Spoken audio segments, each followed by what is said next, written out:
So thanks everyone for attending again. I hope everyone's been well since our last meeting. First thing, let's get the agenda approved for today. So I'll move to approve it. I don't think we're missing anything on there. Anyone else have comments, or can we get a second?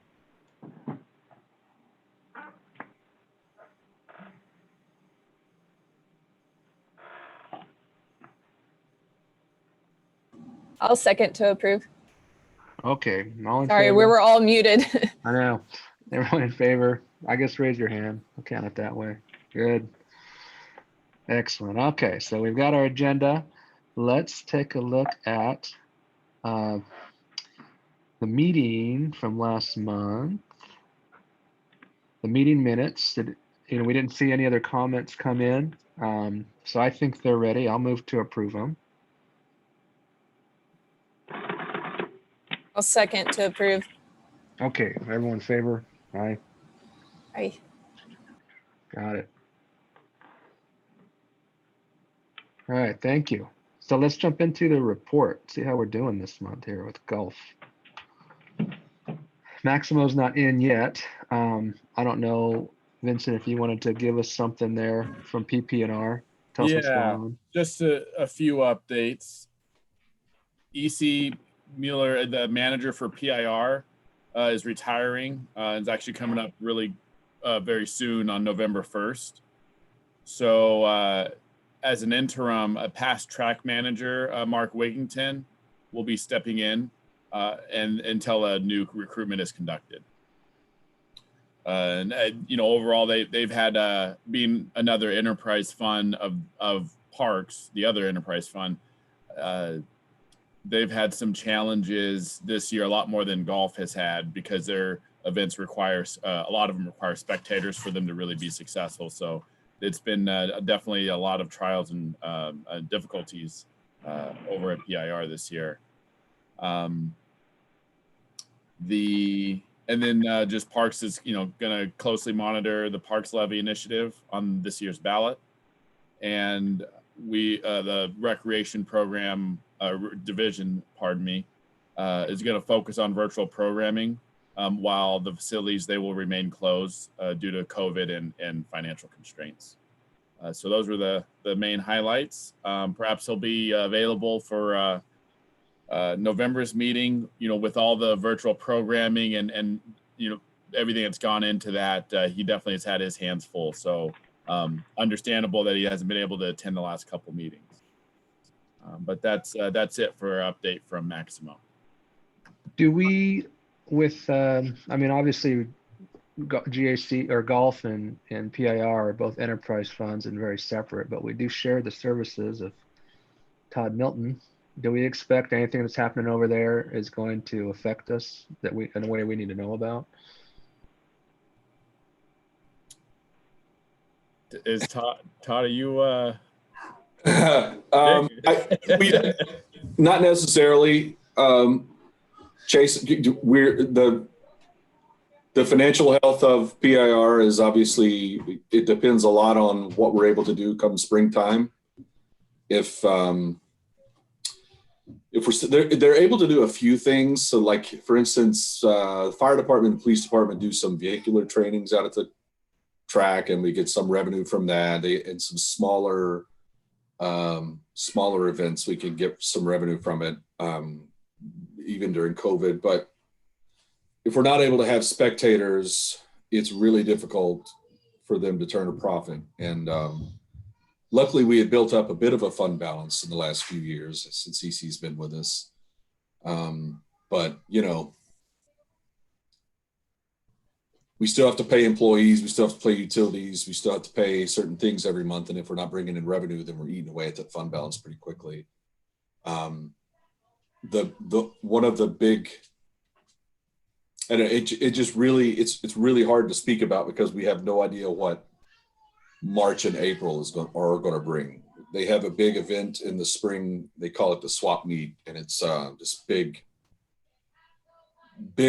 to do with like 1,800 vendors or something like that out of PIR, and a lot of the projected bottom line depends on how much of that, if any, they're going to be able to do. Probably not going to be able to put 1,800 vendors in that parking lot, no matter where we are with COVID. But,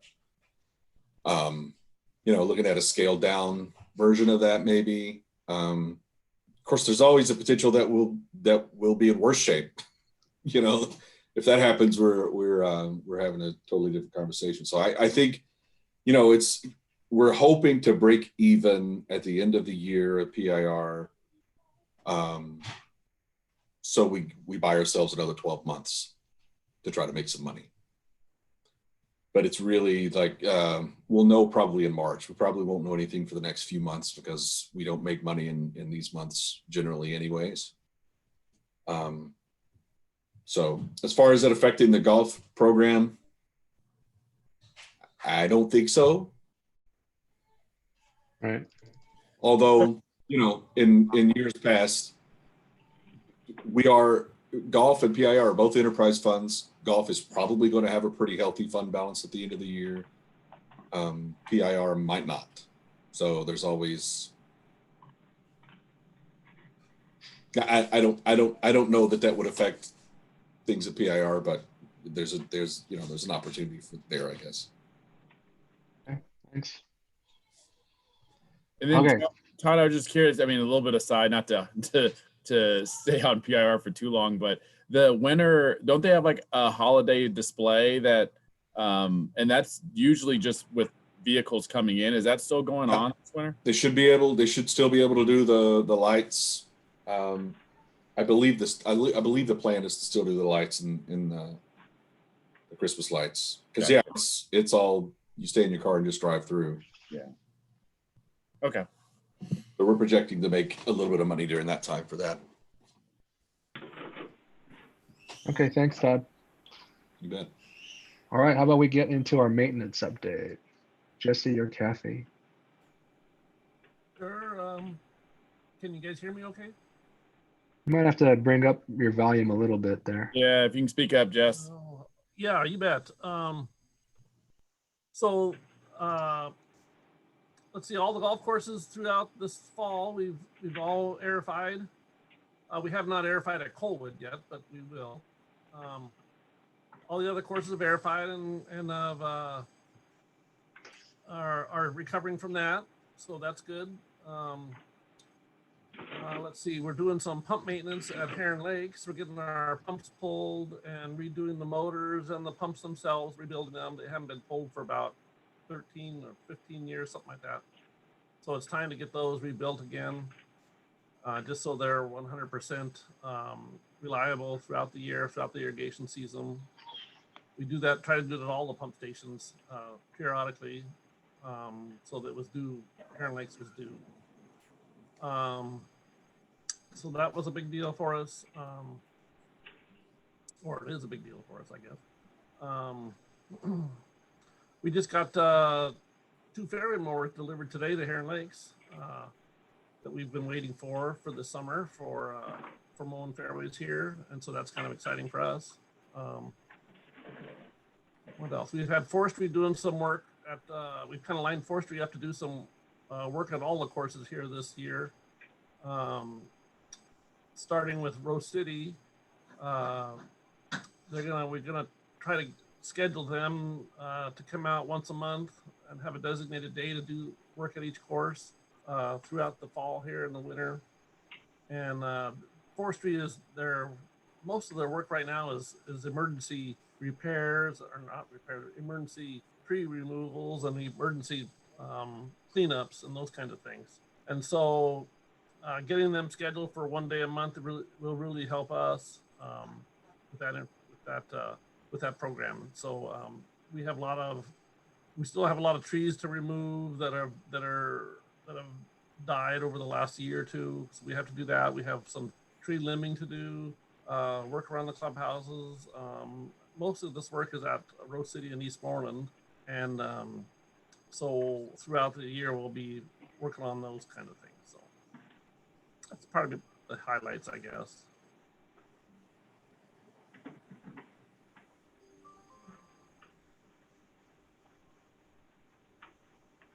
How have things been with the extra traffic we've had this year? Has that caused us any problems or more maintenance than we had initially budgeted for?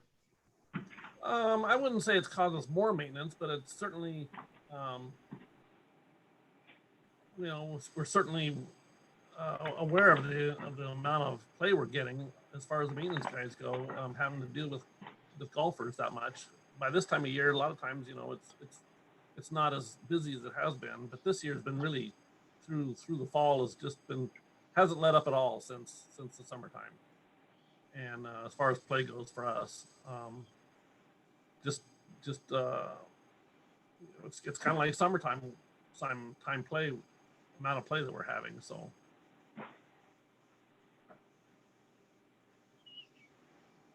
Okay, Kathy, anything else? No, I think he pretty much covered it. It was good to get all the greens at Eastmoreland, and especially at Red Tail, get them airified. They really needed it, and I think they've come out of it pretty well, considering I think the weather was so good. We did it, and normally it's not. So having good weather when you airify, they recover so much faster, and now they're almost back to normal. So. Okay, excellent. Chase, I have a question. Kathy, what happened to the retaining wall by the 10th tee? We had a car come onto the golf course one morning. Actually, Fred chased him around on the golf course trying to get his license plate number. He ended up breaking the bridge on 14 on the right side because he tried to go over it. No, I did go over it, and he broke it. Then he couldn't find his way around. He ended up on 10T, and he went off of it. He literally went off the back of the tee, and he broke the wall. So we did, he left behind his license plate, which was very helpful. So I think they're working with Risk to get money from him to repair it, but everything slowly that it still hasn't been done. So that's what happened. I mean, I was there over the weekend for the city tournament, and I see all the blocks on the ground. I don't know if there's a lot, that's a high traffic area. I don't know is there a way to clean it up or restock it easily? Well, I kind of was waiting. I've been waiting for I put in a work order to have the structures guys or whoever, part of the Park Bureau that does that kind of work. Because I don't feel, we don't feel confident putting that back up because it is a retaining wall. Right. We just kind of left it there for them to look at to see what needed to be done. And so far I haven't heard back from them. So I need to put in contact whoever to come and look at that. But we could probably stack it a little better in there, or at least get it a little out of the way.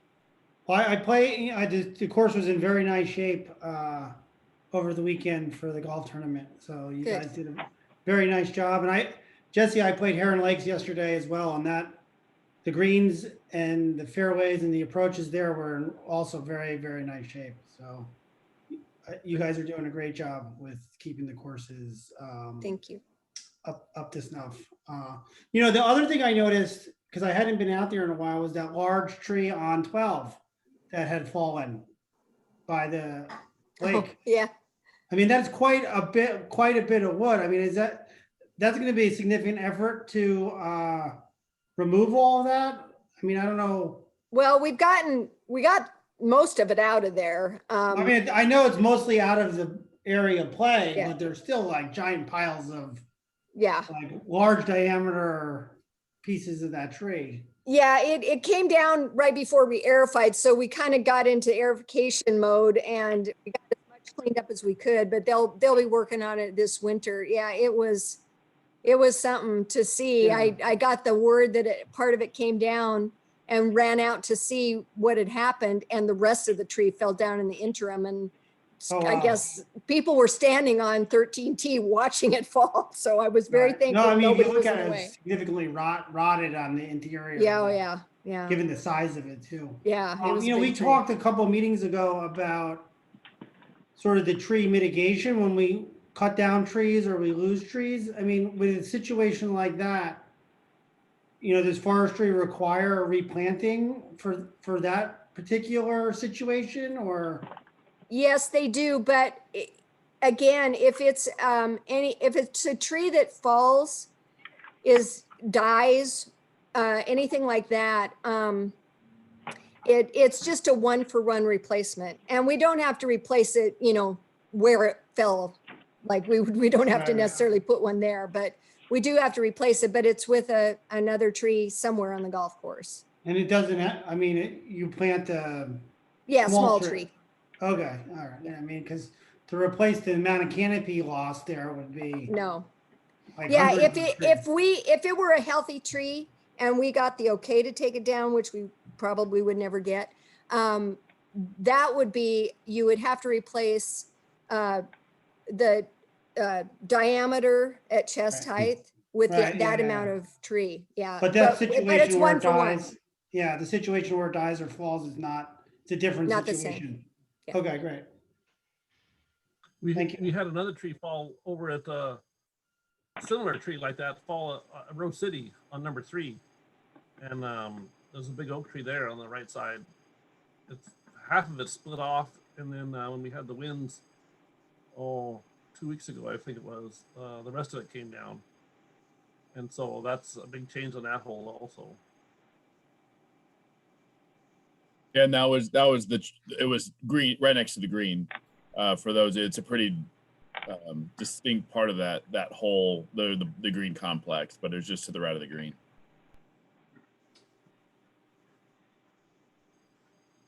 All right. Well, thanks for the update. Thanks for the questions, Vinny. Hopefully we won't have any more drivers out there. All right. Todd, let's take a look at the financials. Yeah. All right. Let's see my screen here.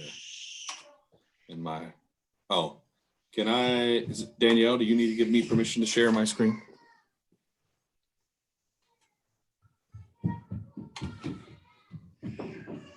Of course, my youngest child has decided to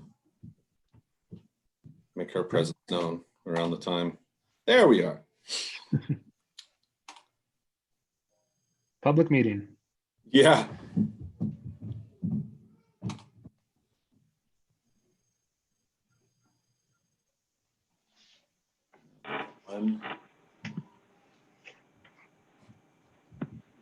Hold on. Sorry, guys. I thought I had this figured out, and I don't.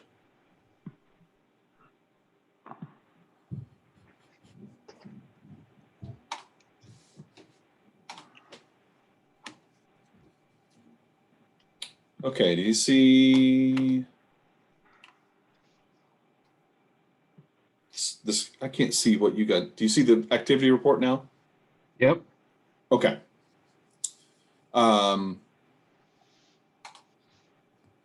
So September, of course, we haven't talked in a couple months, so I'll just give you an update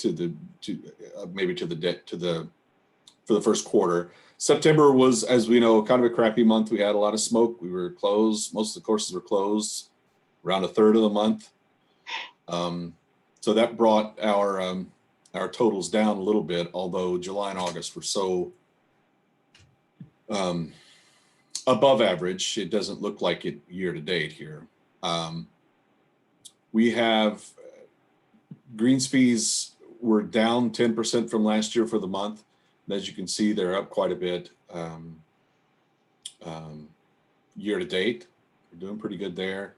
We got other city revenue. We'll just revisit this quickly. This is concessions, so it's been down, for the past 9 months. Still down there, but not as much as I thought we would have been at after September. Only down 48,000 from last year, and actually up over the 5-year average. So kind of a pleasant surprise.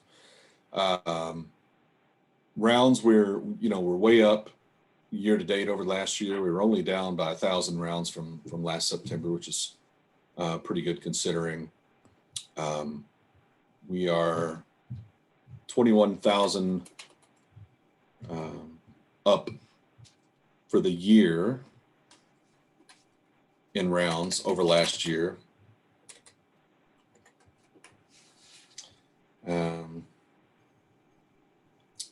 Yeah, so in my notes down here, I've got, each of these are comparing to last September.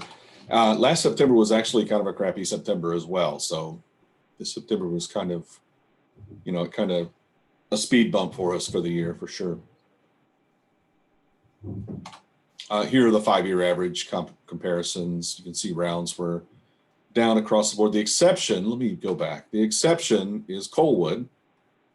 Coalwood was actually up last month in rounds and in greens fees, even being closed as much as they were. So that was a pretty pleasant surprise. Coalwood seems to be really kind of thriving as far as the golf and the driving range goes in COVID, even in September. Pretty good month there. You can see on the back here, 5-year average rounds down across almost across the board. Coalwood being the exception here. I don't know. Could you guys see my cursor, or am I just pointing aimlessly for no reason? We can see it. Okay. This is still a weird world for me. Yeah. So total revenues down again from the average. If we hadn't had the smoke, it would have been a good weather month. It was warmer than normal. It was drier than normal. Or drier than last year. So the smoke really it was bad for everybody. Any questions about the activity report? It's just really nice to see the programs are still thriving in spite of all of the craziness that has unraveled this year. Yeah. July and August were just out of the park months. I mean, they were just, Vincent and I have talked about how to project this year. It's really like, I mean, there's a little more science than throwing a dart at the dartboard, but it's not by much because we just don't, it's really difficult to say, the rest of the year, we're going to be up as much as we were in July and August. We don't want to say that. We try to be I'll get to the budget report. We'll kind of talk about that, but it's a crazy time for sure. I'm going to share my other. Yeah, I'm really pleased to see the Coalwood, the play there picking up, because I think when we all envisioned a 9-hole offering, a 9-hole par 3, we thought it would attract newer players, younger players to get into the game, and it seems like that's sort of hopefully taking hold there at Coalwood, and that will contribute longer term to rounds at sort of the full 18-hole course offerings that the city has. I mean, I think that's sort of was the whole vision 5 years ago, when we put, Parks put Coalwood into the golf program. So I'm hoping that we continue to see momentum there, and that sort of translates down the road across all of the courses. So it's really nice to see that. Yeah, Randy and I actually haven't talked about Coalwood. Randy, you have anything you want to add to that? I mean, does that jive with what you were, how it feels out there? Does it just was September? Yeah, for sure. I mean,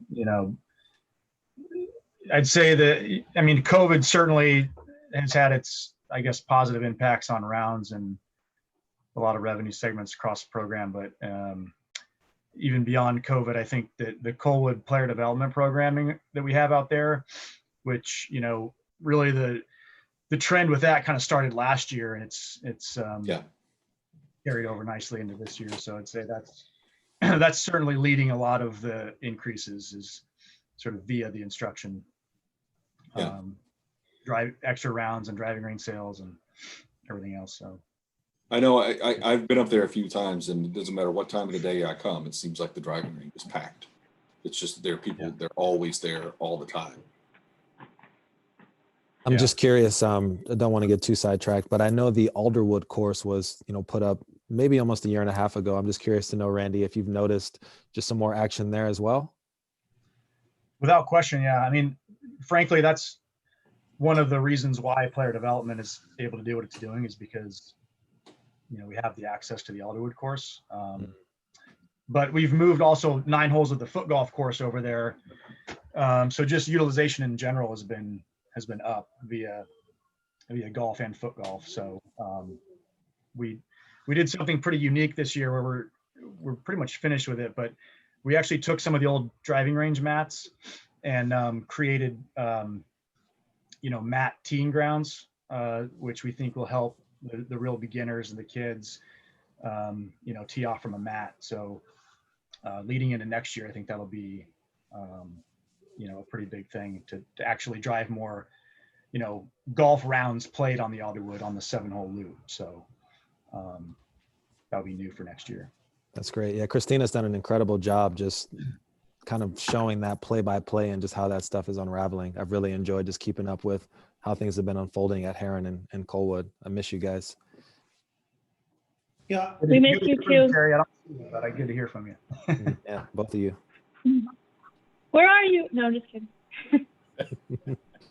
Todd, the one more thing that I just wanted to mention, I think when you talk about your forecast, you and Vince doing your forecasting, knowing that this winter is setting up to be a La Nina year, I guess we are anticipating a cooler and wetter season.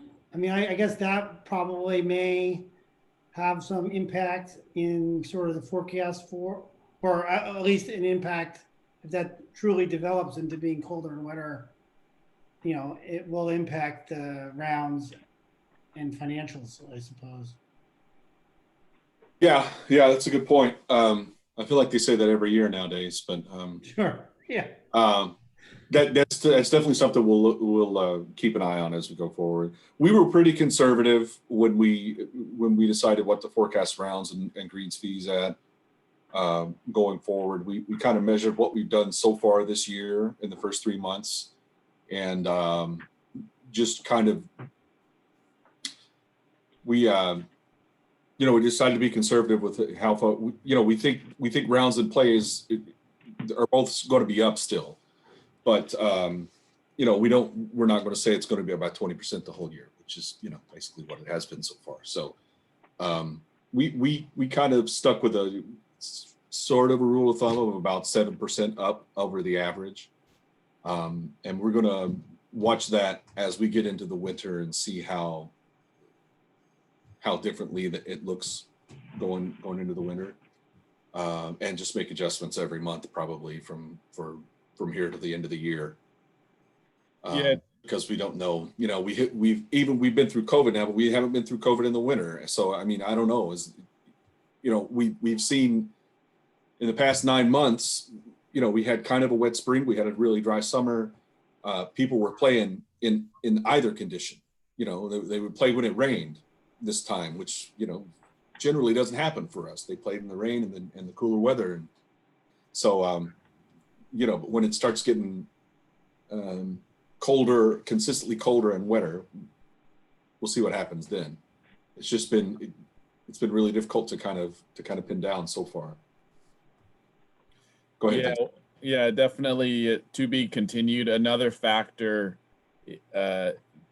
Broadmoor is closing at the end of the month. It was kind of rumored that it might hang on, they might operate through the winter, but it's gonna close at the end of the month. So there's a whole nother factor too, where a golf course that we expected to, close next spring, where we're not really putting that, a lot of that into the forecast. We're not thinking about that at least for the next number of months. Well, now that's going to start to have some impact.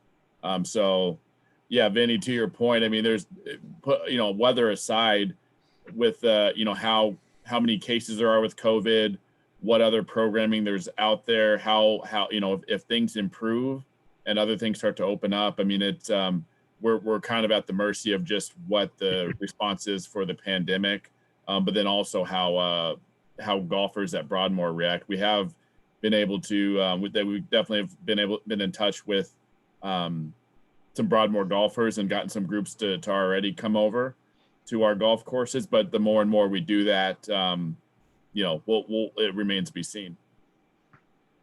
Do we know how many rounds approximately Broadmoor was doing a year? I don't. I haven't. Vincent? It's, I prob- don't, it's probably around 40,000, I imagine. yeah, I was gonna say that's probably pretty safe, you know, give or take 8,000 rounds. The other piece with that, I guess, just for folks looking at the activity report, that's actual rounds where an 18-hole round of golf and a 9-hole round of golf, they're both counted as one, where our activity report shows 9-hole equivalents. So when he says 40,000 rounds, that's not a metric that you're used to seeing on the reports. But yeah, that's about, you know, in the ballpark of where our golf courses are, give or take. We've also kind of been expecting to see some economic impact as well as the PPP runs out and as the $600 a week, the stimulus gets further and further behind us. But I don't know that we've seen that yet. I mean, I don't think we've seen it yet. And you concessionaires may have a different opinion on that. But as far as looking at the numbers from, my basement, it doesn't look like we've seen that effect just yet. It has to be coming, I would think. So anyway, I would say that it with what I've read and been seeing is that, the impacts haven't impacted everyone the same amount. I mean, even for instance, right now we're able to do this virtually, right? And a lot of the work that I've had to do, and Todd, right, we've been able to work virtually. And then some staff that can't do that has been able to work like our staff outside, but then some have been laid off, right? And so the impacts from COVID are not necessarily equal. So I think that's kind of a factor that's different this time around. But the other piece, to your point, Vinny, is I think there is a component where it is less expensive and it takes more time, but also people are looking for things to do. So, all those factors I think have helped Colwood in this time as well, where there is a less expensive option to get a genuine golf experience here in Portland.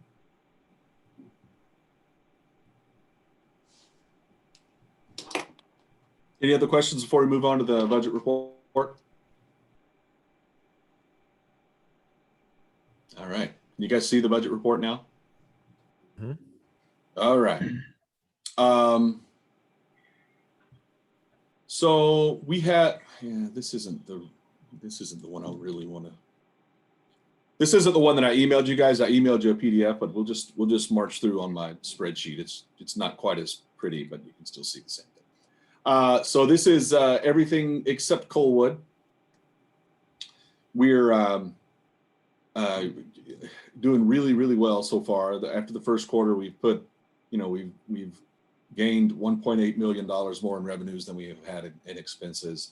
And this first initial forecast, I'm showing about $1.1 million gain for all the other cost centers besides Colwood, which is, if we can get that, we're in good shape for the year.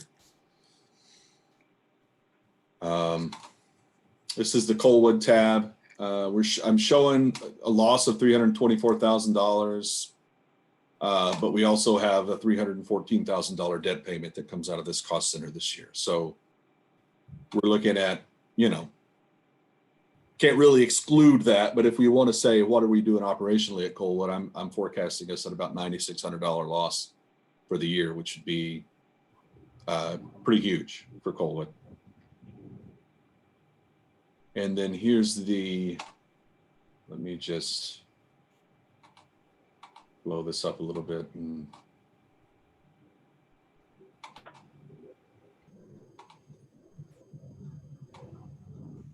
I have a bunch of worksheet stuff over here to the right, so pay no attention to that stuff. So right to the bottom line, we're projecting about $780,000 gain for the year. That's, again, we feel like greens fees, we're kind of projecting them at about 7% above the average. Yeah, you can see kind of my factors over here. I don't want to get too much in the weeds here, but we have some sort of levers to pull in case, we're saying right now on this front page, I'm like, okay, let's see what 7% across the board looks like. Again, we feel that's pretty conservative. We have some other things too that we're kind of messing around with. I have a bunch of stuff working in the background too, but very simply put, we're kind of just trying to inflate greens fees to see what happens for the year. And we've settled on 7% for now, and we're going to see how that works for the next couple months. You still forecasting, 9.8 million in greens fees for the year. That's still like $300,000 less than we did last year. So, we did over $10 million in greens. Total revenues, sorry, in total revenues for the year last year. And that's with just 3 months of COVID. So, if the weather's not really, really crappy for the next 9 months, we're hoping that's conservative.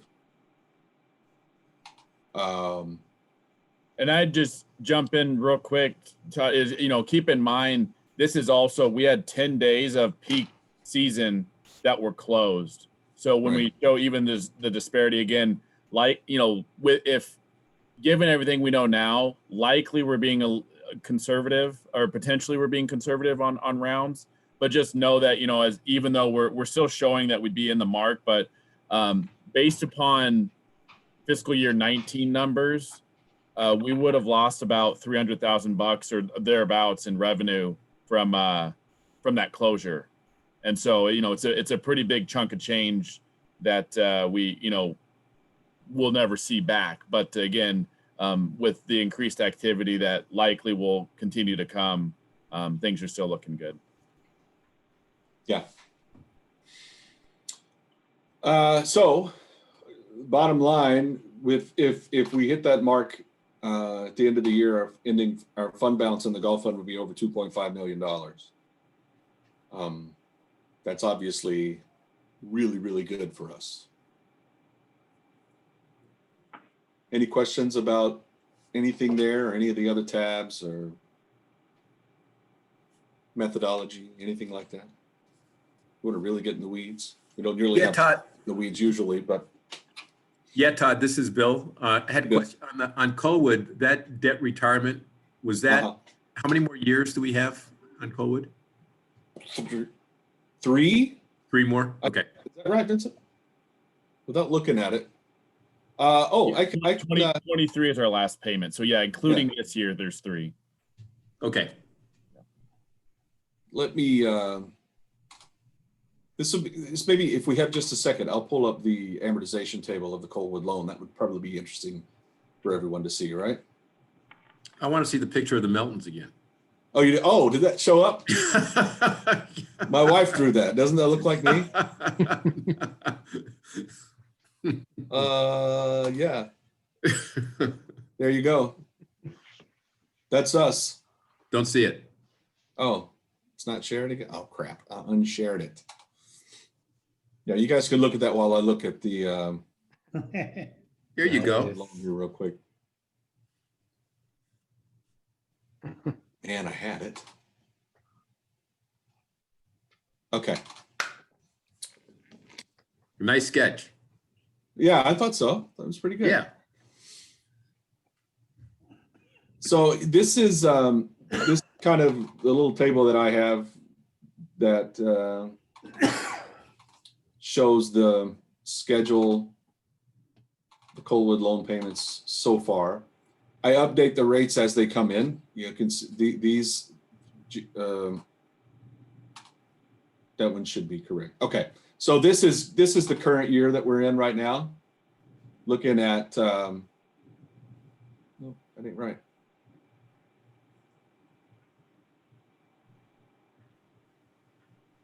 You know what? I'll send that out to you guys. That's an outdated copy. Yeah. So our payment this year is $314. Okay. For Colwood, and I think we do that one 2 more years twice, and then we have one that's a little bit higher in the final year. So 3 more payments, including this year. Thank you. You bet. Any other questions about any of this? Thanks, Todd. I think Colwood operationally, where it is now, is fantastic. Thanks everyone at Colwood. That's great. Yeah, it's a very pleasant surprise. Yeah. We'd hoped to see it, but a year ago I wouldn't have anticipated seeing it this quickly. But I mean, is still that driving range. I mean, in a good month with weather, I'm still under forecasting it just about every month. And I'm forecasting growth, and I'm just not, you know, it's still just really coming in hot most months. Yeah, I think we were on a hot streak. We hit, I think it was like 4, maybe 5 straight months where we hit record range sales through the May, June, July, August. We just kept inching above the record every month by about another $1,000. You know, it was quite the run. So, is there a data point out there where we have the new golfers Colwood is creating, or anything we could use to make that argument that it's working? Well, you guys think about that for a while. That something like that would be helpful to our story here on in this annual report. Yeah, and it's a little hard to say probably like how many new golfers totally we're churning out, but you know, anything that even has that kind of a trend, Randy, would be helpful. Yeah. Yeah, I mean, we're keeping statistics on our programming and participation month over month. So there's definitely some stats there on just the, you know, total participation and whatnot, through like, you know, various programs, whether it be juniors or seniors, beginner groups and things like that. So we could, you know, maybe supply some of those numbers that you could use to incorporate into the report, maybe. Yeah, that'd be fantastic, because, you know, if they are still gonna, you know, try to hold this budget deficit as it's something that the program had done wrong when we are responsible for this debt payment, being able to show that we're not just supplying more recreation to an underserved area of town, but this is working to serve the golf, you know, in Portland, the entire golf community is gonna be pretty helpful. Mm-hmm. I mean, important counter argument. But thanks for your work out there. It looks like everything's going really well. Yeah, it's going well. Thanks. Yeah. All right, Vincent, jump us into the program. Yeah, I'll go, you know, quick so you guys can get to the next part of the agenda.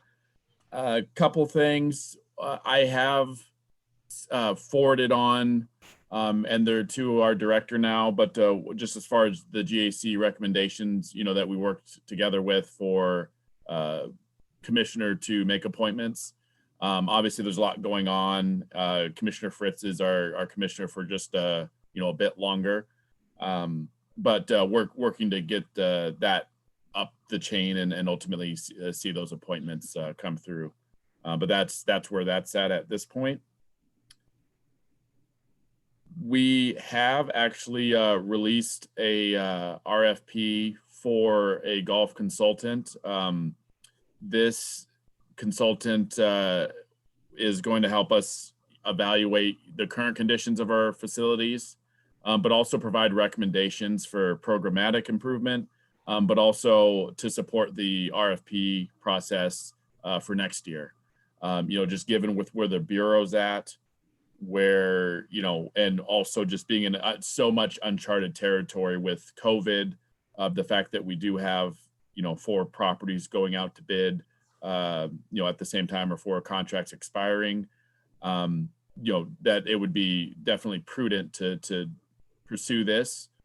And we're also in a financial spot that merits it. You know, for a while, you know, with where the fund balance was and where golf was, it perhaps wasn't as feasible to do this prior, but the timing's been pretty ideal for this to come to this point.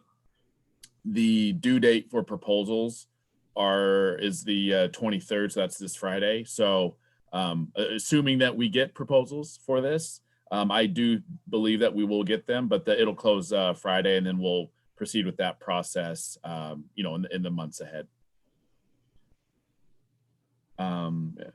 And then really, I think I just have the one other. This is a little two other quick things. One is I actually was interviewed by the PNGA, the Pacific Northwest Golfer magazine, about the Parks Golf program. really, excited about the opportunity, and their November issue will have that interview. I will definitely forward that on to you all when I'm made aware of when that's released. And then just lastly, this has been a really, odd year, one that will be remembered for, this is such a defining year for probably everyone in this country and pretty much everyone around the world. One of the impacts this year is, our staff has been asked to not miss a beat. Right now I'm speaking of our city maintenance workers, taking furloughs, but expecting the, courses being in great quality with golfers that have played basically, they've never been this busy before. Again, keep in mind, we have more space tee times, but still they're busier than they've ever been. But they've done, amazing work. And normally October is the employee appreciation month, and with all the work that's going on, but mostly because of COVID and the fact that we can't gather, we're not having that this year. But I just wanted to kind of take a moment to, say that I really very appreciate what our staff has done to be able to, again, make a viable option for people during a hard time, but also the clubhouse staff as well. Again, they're out there and with our workers at our golf courses, just pretty remarkable the success we've had, and it's been a real group effort. So I'm really grateful for all that, and just wanted to acknowledge that this is normally we'd be all together right now and we would play a little golf and have this meeting together with our employees, and that's not so this year. So that's my update. Thanks. Yeah, we're all real appreciative of all the work that's going on out at our courses, that we can maintain them in such amazing shape, even though we are getting the kind of traffic that we have. So hopefully we'll be able to make enough money and we can do some nice upgrades in the future. Vince, the RFP for the consultant, do you guys have a budget in mind for, the magnitude of that, the order of that work? Yeah, yes. I mean, we have on the RFP, it said that the, and anticipated cost for the services, it states is $125,000. One of the things we need to keep in mind is generally with everyone's, kind of bids, there's travel involved. This one's going to be done virtually, so there's going to be probably I would expect to see some reduced costs from that. But also, we'll ultimately have to see how the bids come in. But that's kind of our expectation, somewhere near there or pushing up to there.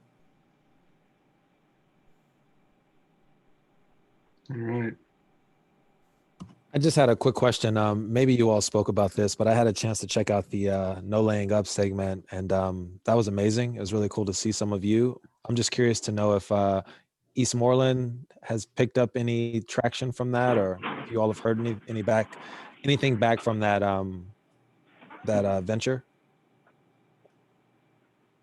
We've had some comments from customers, all positive, people that are aware of it. Very cool. Mainly men's clubs and women's clubs members. Yeah, Vincent's like a professional interviewee. Like he's just dialed in every single time I see him being interviewed. So it was cool to see you speaking so highly of the courses and the history. Well, I appreciate that's generous of you, but it's always I always get very excited to talk about our program. I thought they did a really great piece, and really just obviously to feature Portland is always exciting, being a Portland native, but sharing about our oldest golf course and how we started at Eastmoreland is always a great opportunity. Yeah, that was amazing. All right. I want to jump into this new bylaws proposal that everyone sees in their email. It's pretty much ready to go. So some of the things in there were highlighted. The green stuff are things that got brought over from our current bylaws. So it turns out, Vince had talked to people, and there's only so much wiggle room we have. We do have a new recommended bylaws from the city, and some of the stuff has to be in there. But we did incorporate that we want to have 15 seats, or at least up to 15 seats. And that way, if we can get this done and get this approved and signed off, we can add some of these great candidates we had into the GAC starting, our next terms. So did anyone have, some of you gave me comments online, but were there any other comments about these bylaws while we're all here together?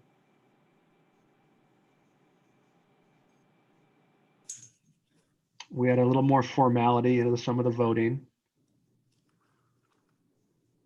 Okay, I left this facilitator role in.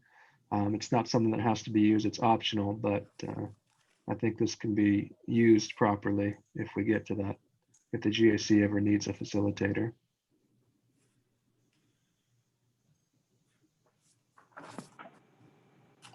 And then other than that, there's a little bit in there about what the public meetings and record laws are. And so we'll try to do a little better job of getting that out to new committee members.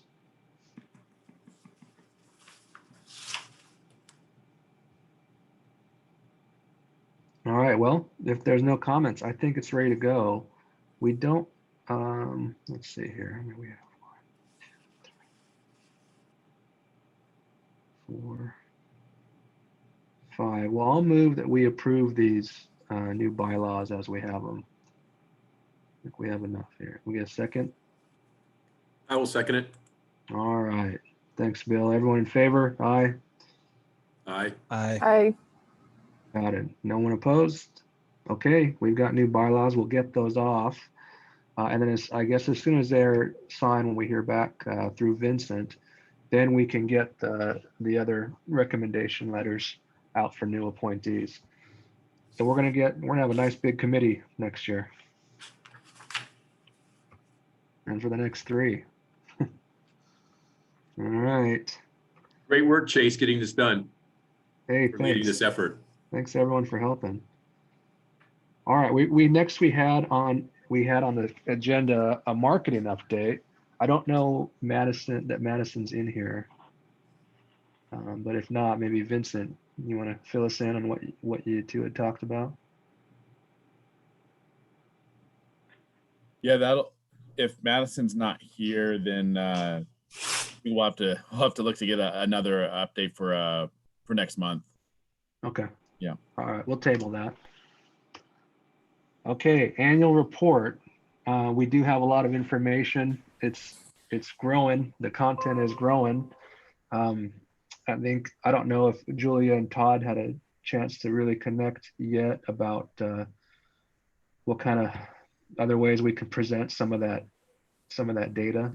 Yeah, I think just to get it more engaging, it'd be nice to have some kind of graphical representations in there. I think just something simple, because this is a tool we want to use. It's not just going to be for city council, but we want to use it really as an educational tool more broadly too, so it can serve multiple purposes. But yeah, we're not ready for prime time yet. I think the community environmental sections are looking good. Could still use some more help, like we just said, financial area and kind of the looking forward, and then making it really look more engaging too. Some help with the kind of design aspects so that it looks very professional and something we can all be proud of to share. What is, Chase, can you remind us of the timing of, can we take as much time as we need to get it right? What was kind of the goal we had in mind to have it finished up? Yeah, thanks. December 30th, it just has to be done annually, and we change terms over on the first of the year. So if we give them something a couple of weeks after December 31st, it's something into January, that's fine. That being said, that it's not like they're really gonna punish us if we're a little later. Well, I think we can hit that. Yeah. Let's aim for that. I think the content is already really good. Okay. I think now, even if we don't get much more content in there for this first year, because we're going to keep building on this every year. That's true. Yep. For this first year, let's see if we can make it look snappy. And a lot of this stuff, if we can put it in a medium that Vincent or whoever's doing our marketing, or if the concessionaires want to use it, things that they can pull and turn into effective posts right away. but because a lot, especially that environmental stuff, every Yeah, point in no, there I is think really that's important. key. Some more pictures would be nice. I don't know, like Jesse or Kathy, maybe you have some neat pictures of the course just to make it more eye catching, because that's something to really be proud of. We have these beautiful spaces, and some more pictures I think would take it a long way too.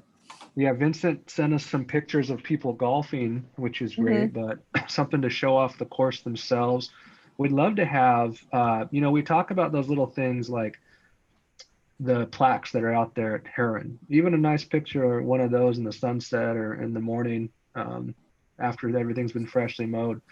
Different ways to show off the course while we're showing off all the things that we're doing out there. And I think, after today's meeting, we got to get some more information in there about Alderwood and what's going on out there. I think this Colwood is a really important piece of this.